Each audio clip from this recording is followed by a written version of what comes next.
Olá, meu nome é Rafael Pinheiro, eu sou educador empresarial e eu quero te dar as boas-vindas à terceira aula do curso Consciência Política. Então nós conversamos na primeira aula que haveria um princípio, uma ordem no universo e talvez documentado algumas sabedorias antigas para poder falar sobre leis naturais e leis universais.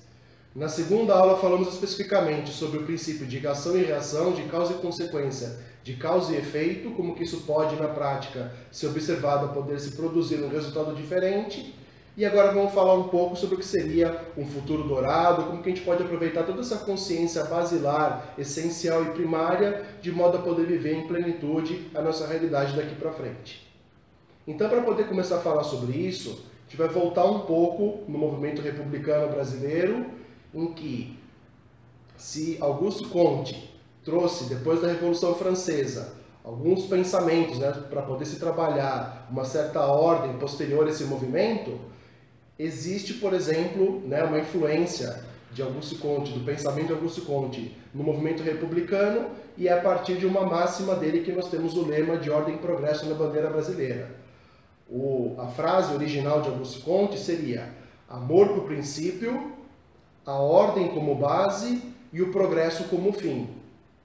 Então essa consciência, essa proposição, essa reflexão colocada ali por Comte, ela ajuda a gente a poder conversar um pouco sobre como que a gente pode auferir uma realidade cada vez mais positiva. Então, através desse pensamento, do fundador da sociologia mais moderna, vamos dizer assim, nós temos o entendimento de que o amor seria a base.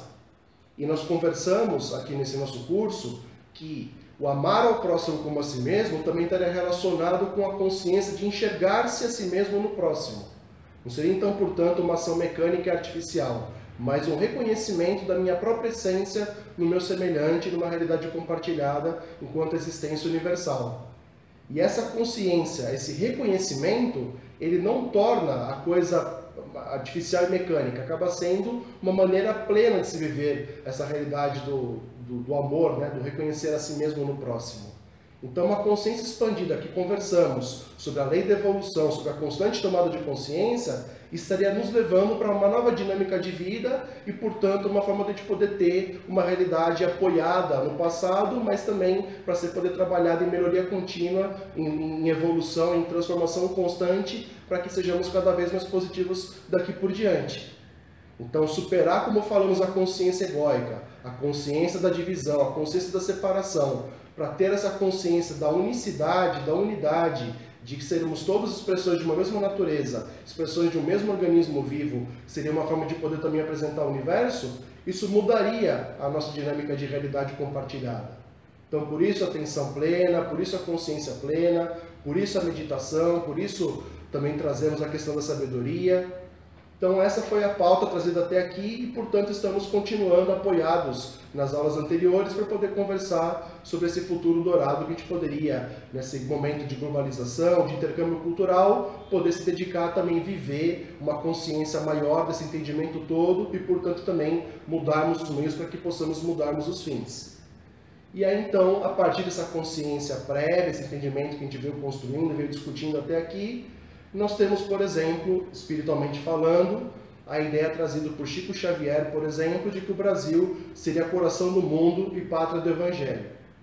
Então, mais do que pensar no cristianismo como algo de uma vertente, de uma cultura, de um expoente, de uma fração da espiritualidade, a gente pode entender o próprio pensamento cristão como sendo uma discussão também sobre o funcionamento da vida. Afinal, talvez Jesus estaria falando sobre uma consciência maior de enxergar-se a si mesmo no próximo, e não uma recomendação do tipo faça isso ou faça aquilo. Então, quando se fala sobre, por exemplo, uma iluminação espiritual, uma consciência crística, alguma coisa de uma perspectiva maior, está se falando de um reconhecimento de sabedoria da vida, de se viver a vida e percebê-la cada vez maior e melhor, e, portanto, seria essa constante tomada de consciência que nos levaria para uma virtude e um entendimento cada vez mais profundo. Então seria muito mais um convite do Mestre Jesus para a gente poder pensar em como poder olhar para tudo isso, do que necessariamente apenas ter uma cartilha nova para poder ser seguida. E aí, se nós estamos falando sobre uma consciência maior, nós podemos entender também Buda como sendo uma consciência maior, Lao Tse, Krishna, todos os expoentes que a gente conhece na história da humanidade, que deixaram um legado, que deixaram alguma contribuição, poderia ser a partir de uma perspectiva, a partir de uma consciência passível de todos acessarmos.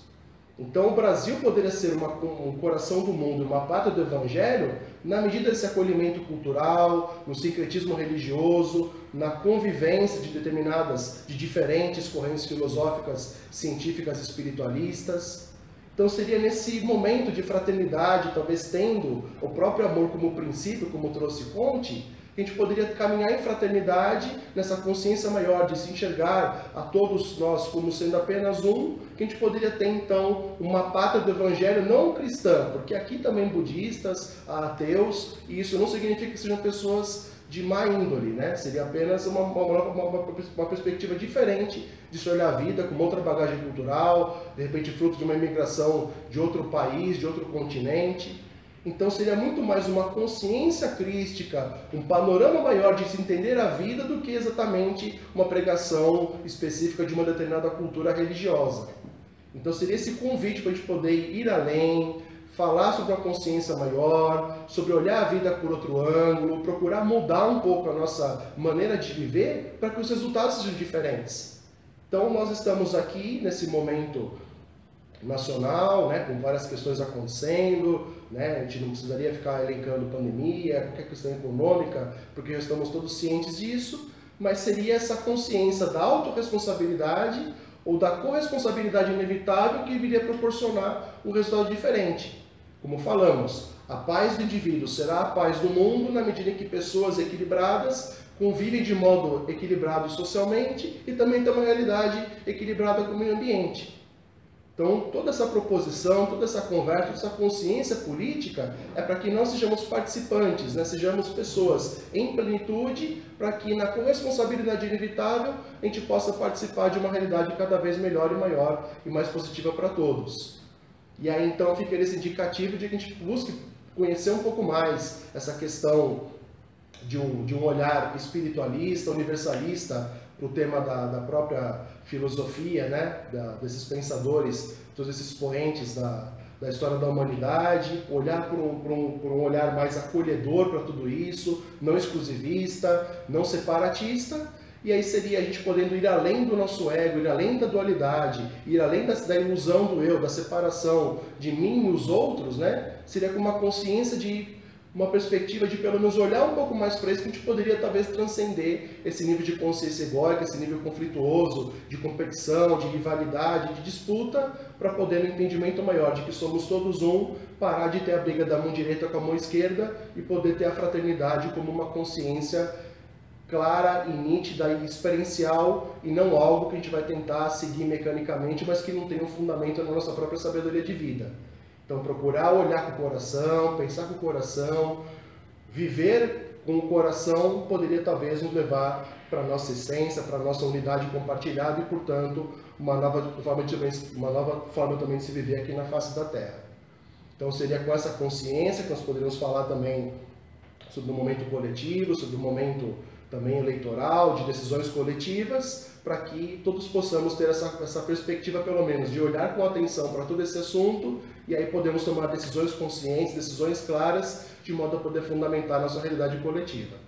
Então, agradeço profundamente a atenção que você dedicou para esse curso, espero ter trazido insights, algumas ideias e apontamentos importantes também para a gente poder refletir, e com essa consciência, com essa abordagem toda, a gente pode talvez ter uma perspectiva mínima de diálogo, de serenidade, de austeridade, de positividade, para que no intercâmbio cultural, no falar e no ouvir, no dar e no receber, nós possamos chegar mais longe, porque nós podemos até ir sozinhos e chegar primeiro, mas é caminhando juntos, em troca, que nós podemos ir mais longe, aprendendo com o passado, vivendo o presente, sem esquecer do futuro.